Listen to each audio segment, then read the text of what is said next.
Gerald M. Taylor, United States Marine Corps.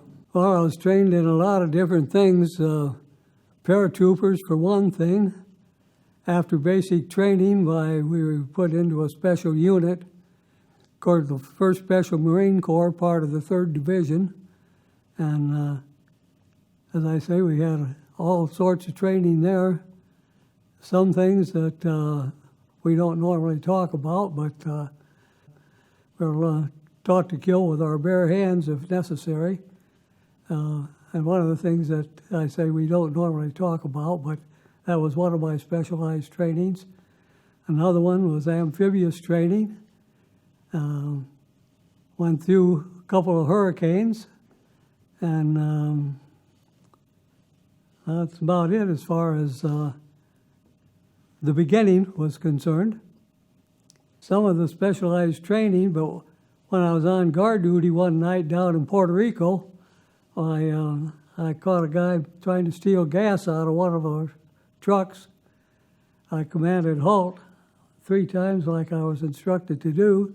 He took off running. Of course, he knew the area, I didn't. That was my first time in that particular area for guard duty.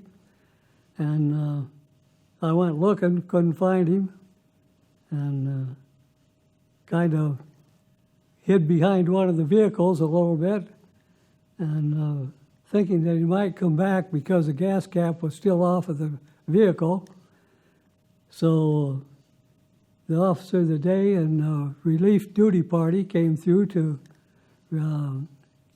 relieve me from my duty, and I had been on more than the 2 hours I was supposed to be, because when they came looking for me, I was looking for the guy trying to steal gas. But as I say, it didn't work. Well, they accused me of falling asleep on the job and all sorts of things.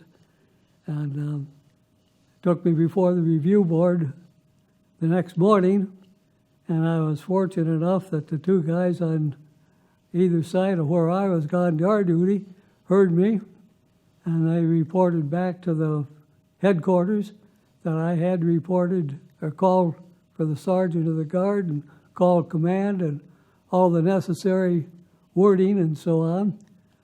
And when they found out that what I told them was true on the up and up, why, they said, well, you don't have to stand guard duty tonight then. So I had a night off of guard duty, but the next day we were on just some work details in Puerto Rico, Roosevelt Roads Naval Air Base. And many years ago, well, I shouldn't say many years ago, not too many years ago, I ran across a fellow from this area that did some driving for me because I'm legally blind. And I got to talking with him. He was born at Roosevelt Roads Naval Air Base, and told me when he was born. I said, well, I was servicing there in 1946. So we got to be pretty good friends. And turned out he was married to my granddaughter, and I didn't know it. So it was kind of a close relationship there all the way through for everything. My military service was very helpful. It taught you how to respect other people. One of the big things in the service was a buddy system.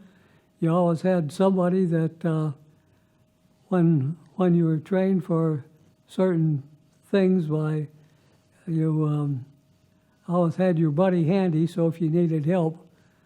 And when I was talking with Vance Nally, he's the one that was born down in Puerto Rico. And as I say, after getting out of service, I got back into the music. I was always interested in music. And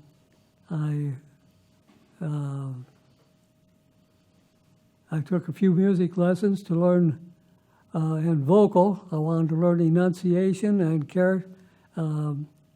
timing and a few things like that. And so I got back into singing, did a lot of weddings, funerals, so on. Sang with the Myers Quartet. Then we lost our lead singer, so we went into a trio, Henry Meyer, Bob Meyer, and me, and we did a lot of trio work. And then Bob's wife was in school a couple years after me, after graduated in '48, and I graduated in '46 with the class there.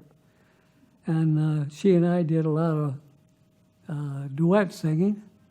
And then later in life, I found out she and her husband both traveled in Europe with the Fred Waring Chorale. And after Bob died, why, she and I got back to singing duets and stuff. So I've been in music along with my business ever since I got out of service. It's an honor to be here and an honor to have served the country. And if I was capable, I would be glad to go back into service today.